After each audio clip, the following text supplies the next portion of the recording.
Up, guys? Back in today with more Oshi no Ko. This time with episode 7 of season 3. Might be episode 6. I'm not 100% sure actually. But fantastic episode last time.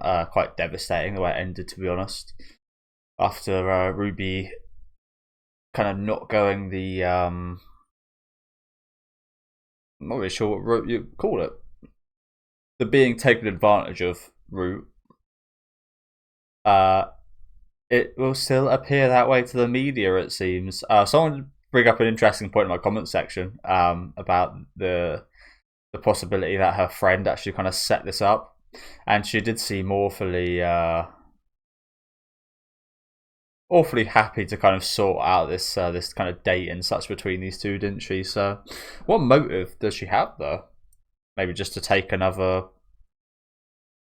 person of interest out of her way, if you know what I'm saying. Like,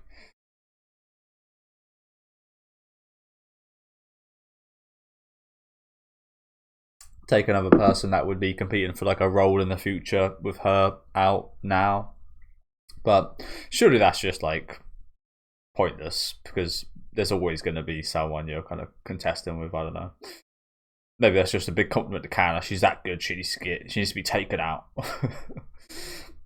If that is the case, anyway.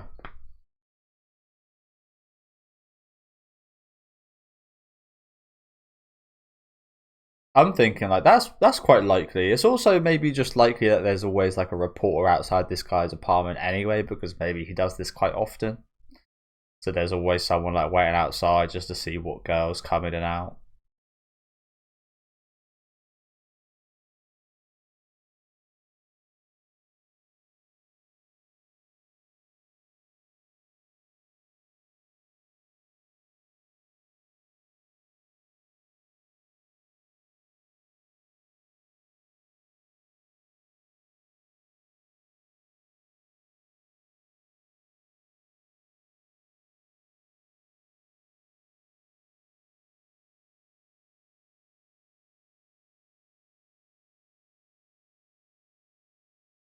Teenage girl stuff.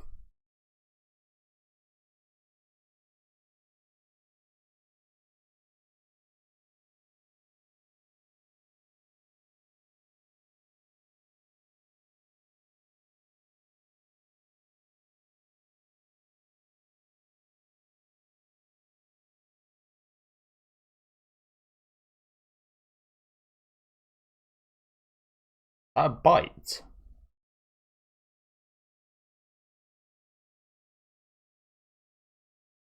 Bit weird.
Really?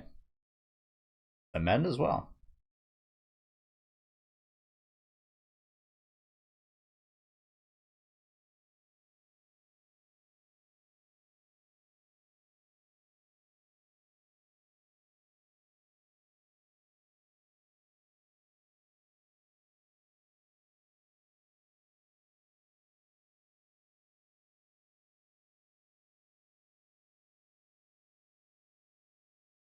How so? Woman's heaven.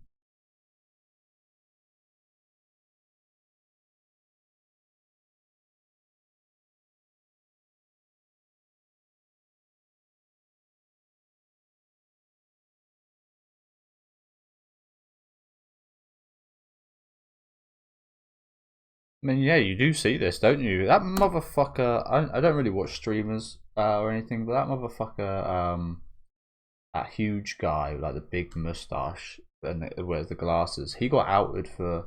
I can't remember what it was, but I don't want to say anything because I'm not 100% sure what it was. But it was something crazy, I remember. And they just come back. These motherfuckers that just do like the worst possible shit. They just like they come back like nothing happened, and they get an audience again. It's crazy. I mean, there's been plenty of examples of that.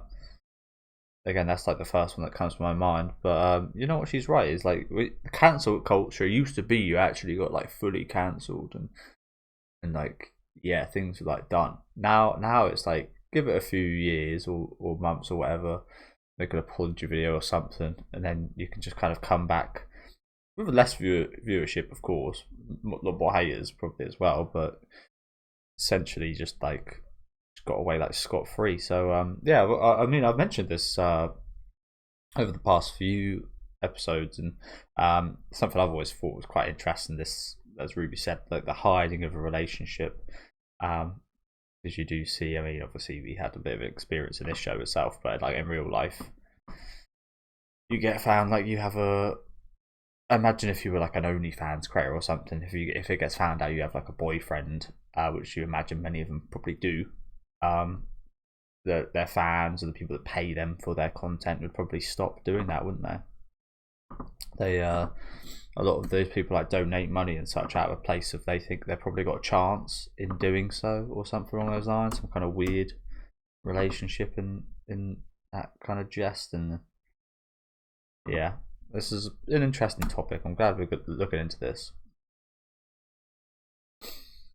But yeah, I kind of agree with her here. There's so many nowadays and such that it's actually kind of easier to just kind of go on the lowdown after one.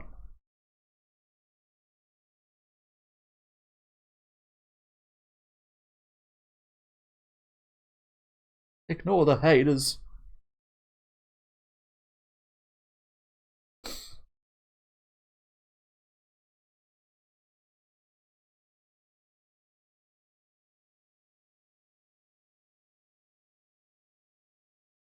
They usually sell the information, don't they?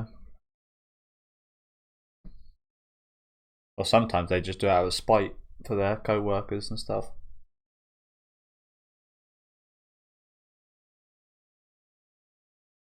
So it was her.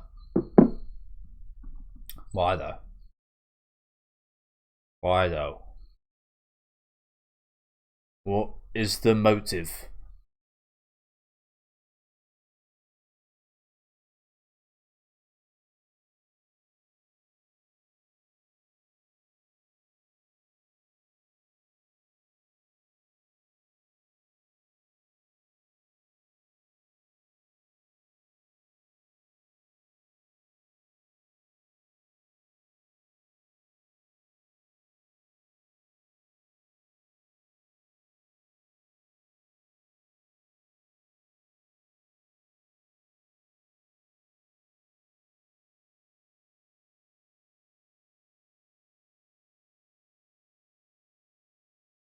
I like the shirt. Shirt Mem's wearing.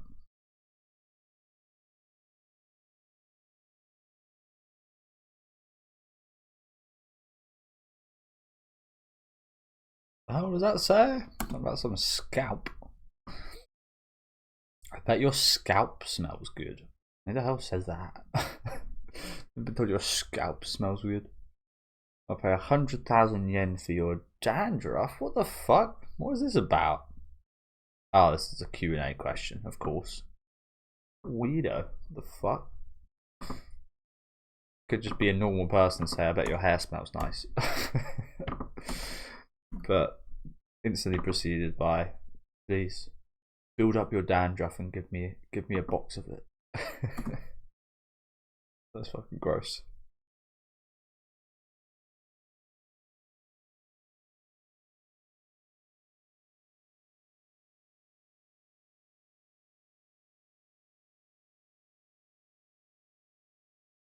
Ooh.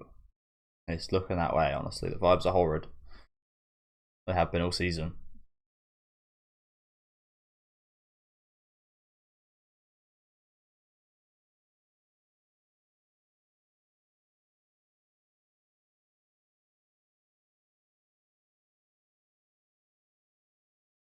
in a funk. Is that the right context for that word?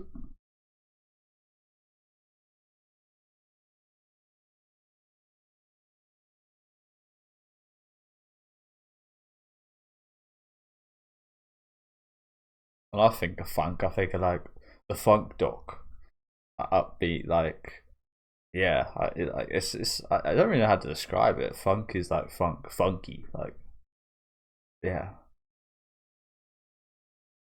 I wouldn't describe it as canon right now, that's for sure.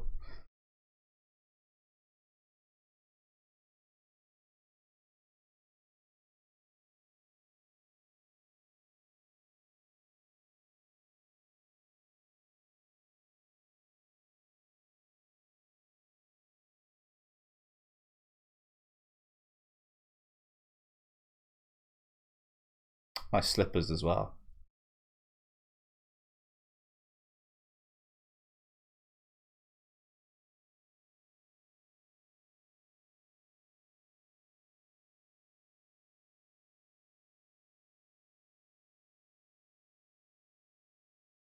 That's a bit unfair to say that, to be honest.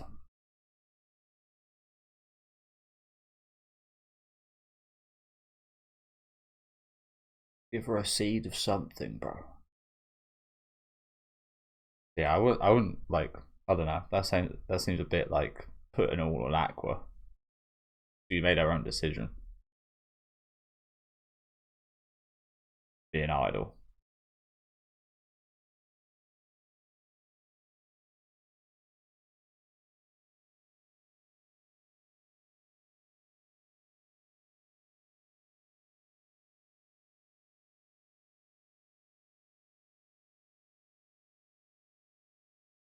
Gonna get some payback for that horrible scene with Kana and Aqua last week. I hope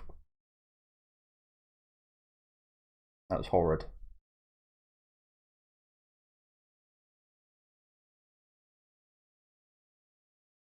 It's recording.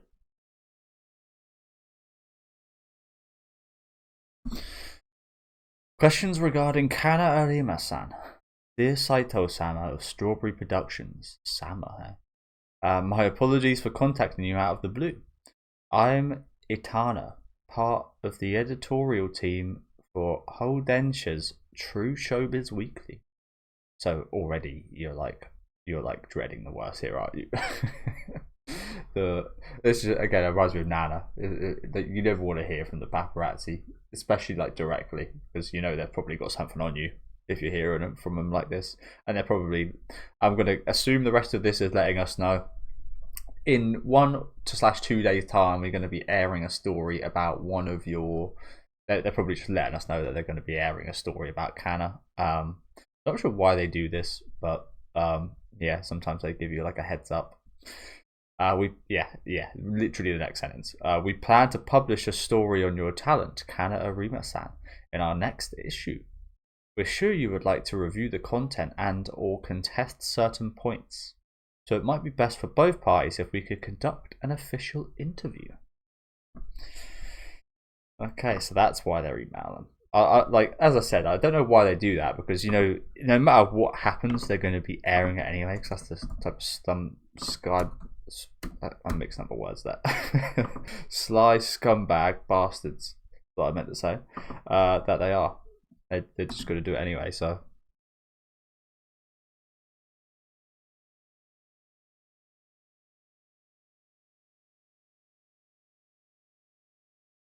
Couple files, eh? Oh god.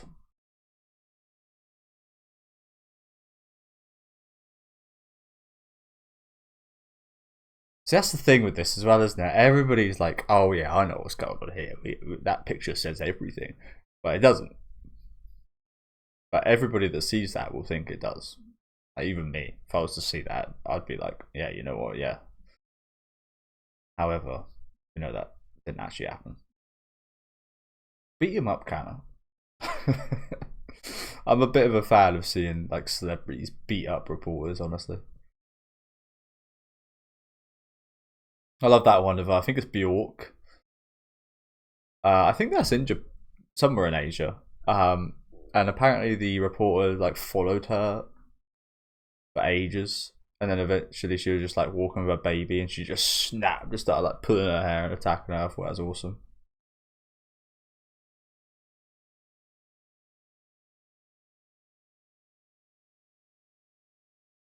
You follow her, we're gonna get you arrested, bro. Don't say anything. Don't say anything.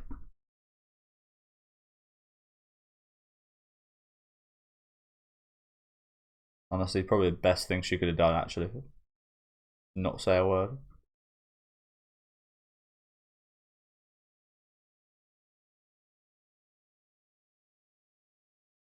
Oh, Kano, what a horrible fucking time you're having, for fuck's sake. Yeah, you got set up. Again, motives unknown. But what a bitch.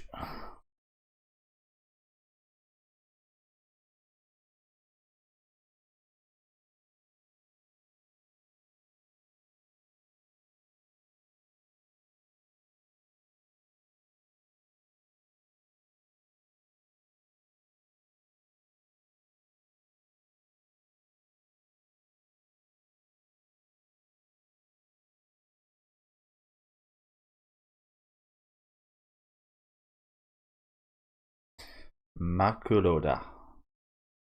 So what she actually said there in Japanese, I think, was something like, "This is looking pitch black. Ain't no light at the end of the tunnel."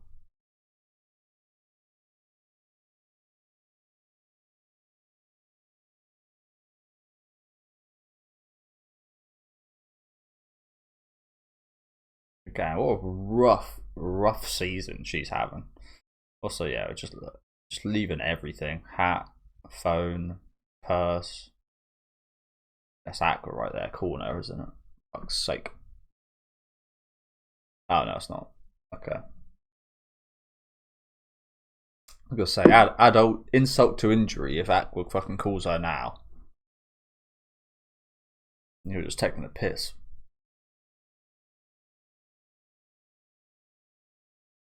Let's hope she doesn't do anything crazy here, Kana. Because, as I just said, she's having a horrid time right now.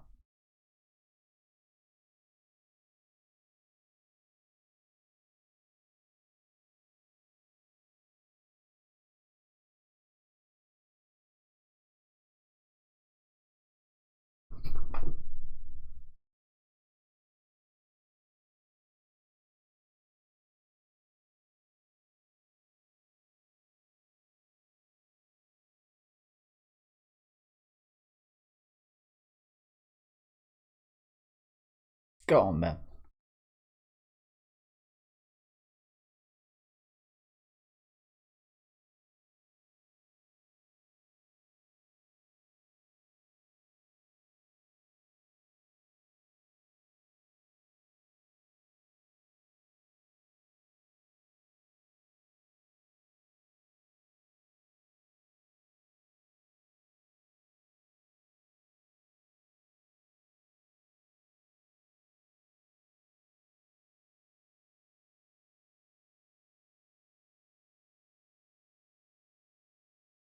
True.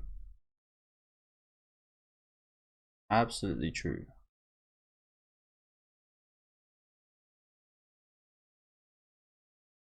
At least you're honest about it.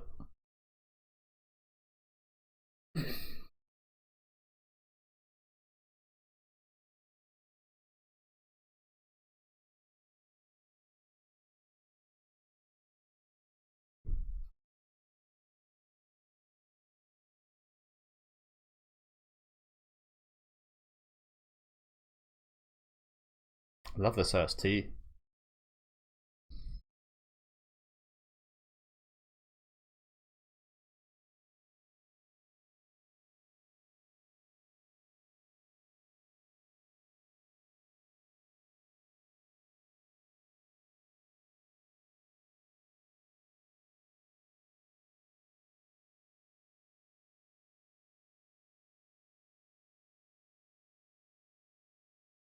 See, that's the guy I was talking about earlier.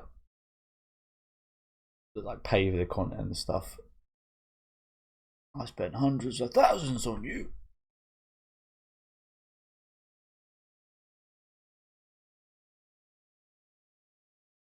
Oh no. I tore up your trading cards.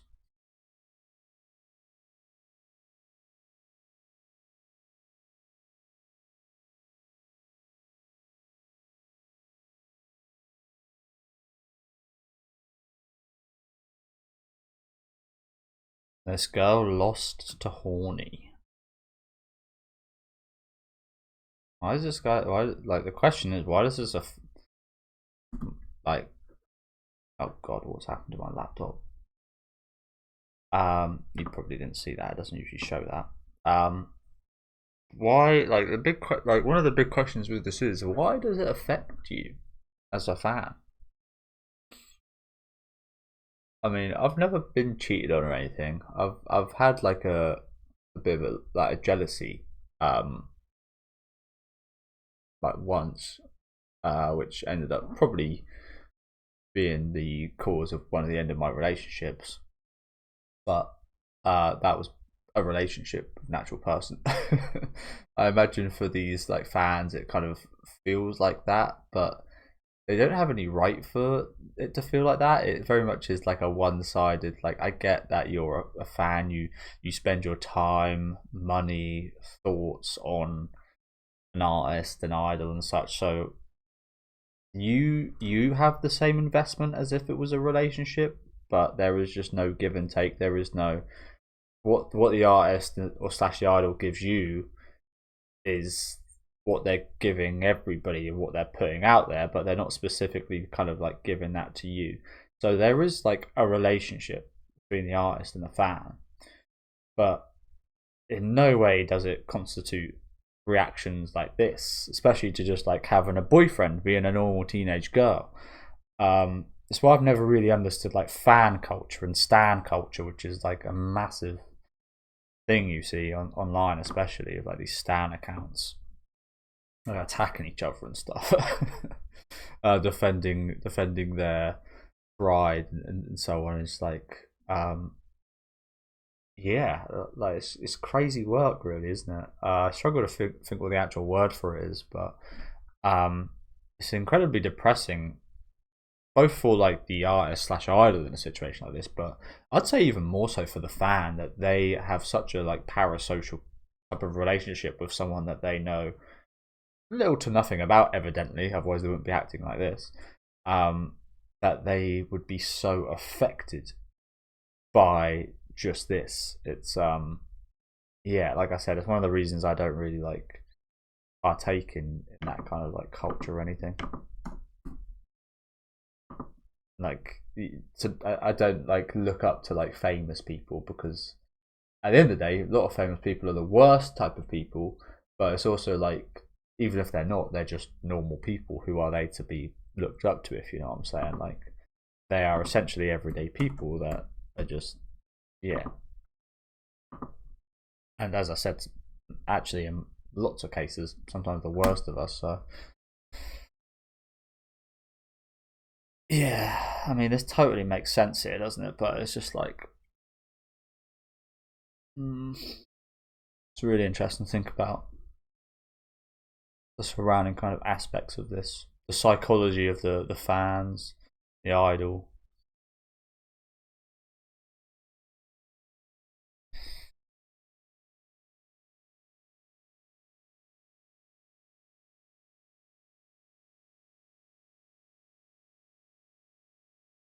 A sticker.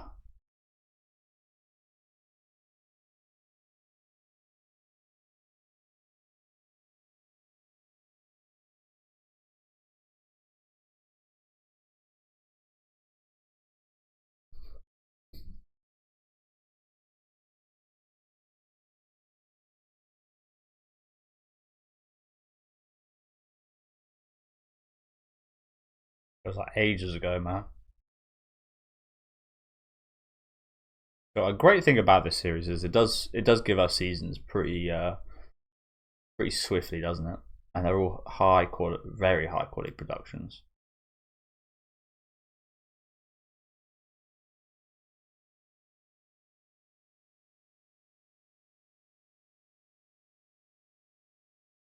Because of this.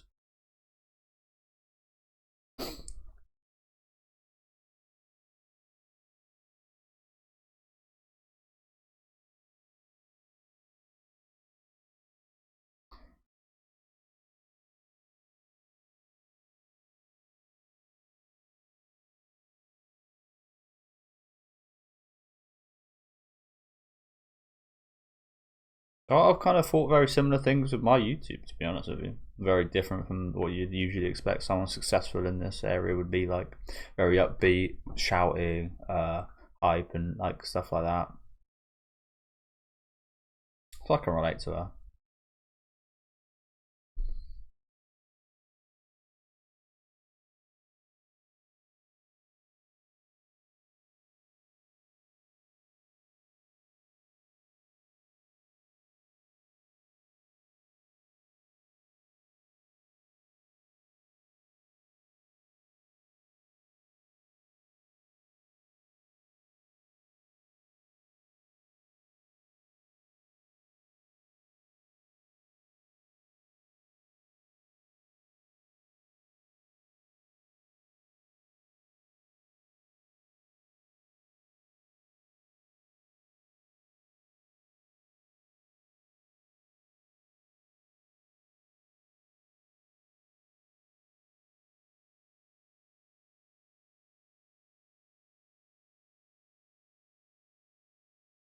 Jump over that fence.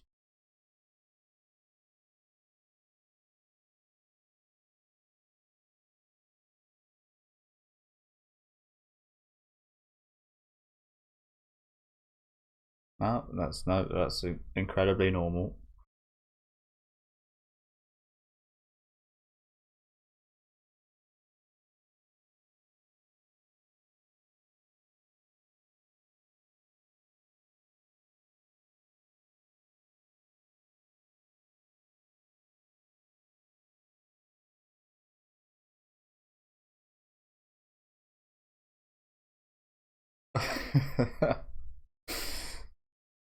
Jesus. Yes. True. I mean, yeah, you had that whole scandal with the drinks early. I don't even like that.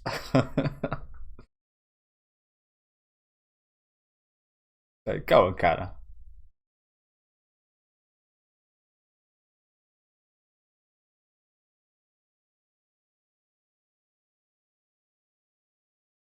You know what? I actually love how this went. Yeah, walk away. I love how this went. I'm really glad it didn't. Like, it would have been cool to see that as well. Like the side where like Aqua maybe comes in and like helps her out.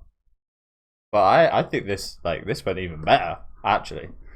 Her actually coming to her like. I mean, yeah, she said it herself. Like she'd already been through this essentially at a much younger age when she was forced to kind of grow up, be an adult, dealing with that whole partying, drinking kind of club controversy when she was younger. So, yeah, I love the food she came to here.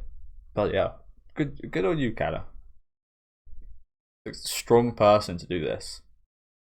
But as I said, I wouldn't have minded if she did have to rely on like Aqua because that's what we have to do as humans. We rely on people, get help. But still, love that.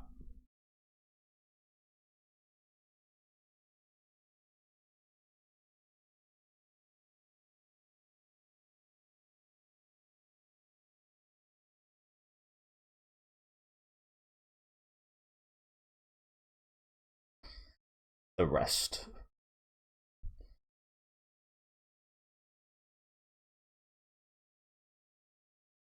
Are you a bit sad about that, Aqua? You look a little bit depressed about that. A little bit. I imagine he also feels quite proud as well, though. I would. Wait, what was on that laptop? Didn't quite see. Oh, she's got like a whole bloody detective board up right there. So what was on here? Some kind of location in the bottom left, I think. Some kind of like map and some giant fucking building right here, skyscraper.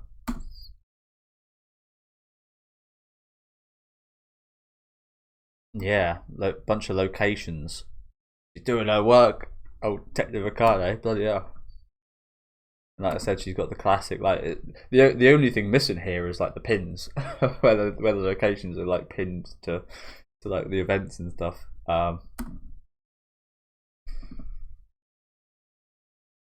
Yeah. Hikaru Kaneki started at agency 25. Started an agency at 25. Was in La La La for 6 years. Blah blah blah. Might have an accomplice. Ooh. Been in showbiz since childhood.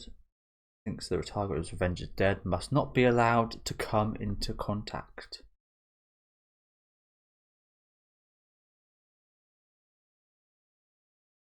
It's a young age to start an agency, hasn't it?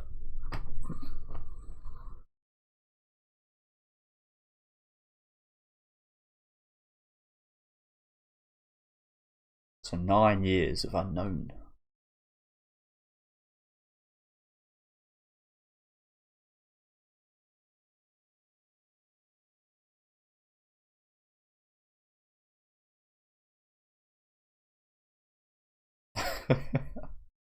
Maybe. You gotta be a bit careful though, Akane. You're in movies and such now, so you're recognisable.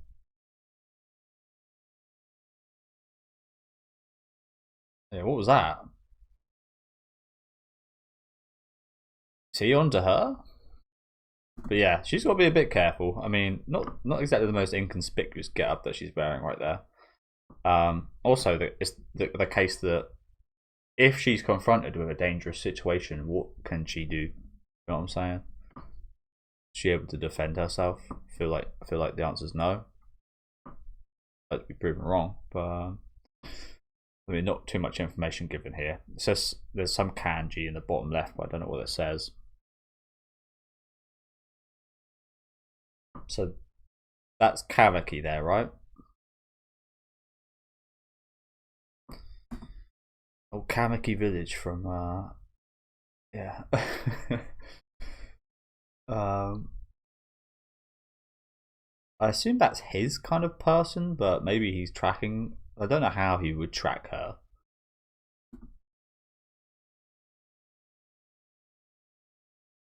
I mean, I assume that's Kamaki, but he looks so much like Aqua. This could be Aqua getting up to something, but who knows?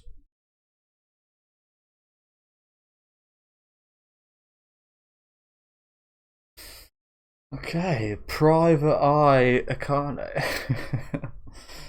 doing some research, doing some scouting. But yeah, really good episode. Depressing again, but really love the conclusion we came to at the end there. Really love that. It's a strong woman to be able to just get over it. Like I say, get over it. I wouldn't say she's over it, but like to deal with it like that. So I love that. I love that shot there as well. By the way, with Ruby being a literal cardboard cutout. I was gonna say this earlier, but that's the reason I hate kind of reality TV shows. I used to enjoy them, but when you do kind of turn into an adult, you're like, oh wow, this is like so set up. This is so played for the cameras. They might as well be cardboard cutouts.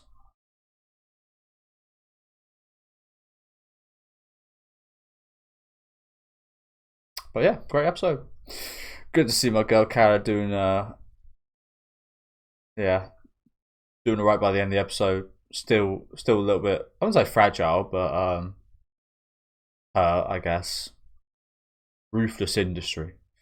Though she's used to it. Definitely want to see some kind of revenge. She's not the type of girl that would like get revenge in that kind of way, but hopefully there's some like inadvertent revenge on that horrible bitch that set her up.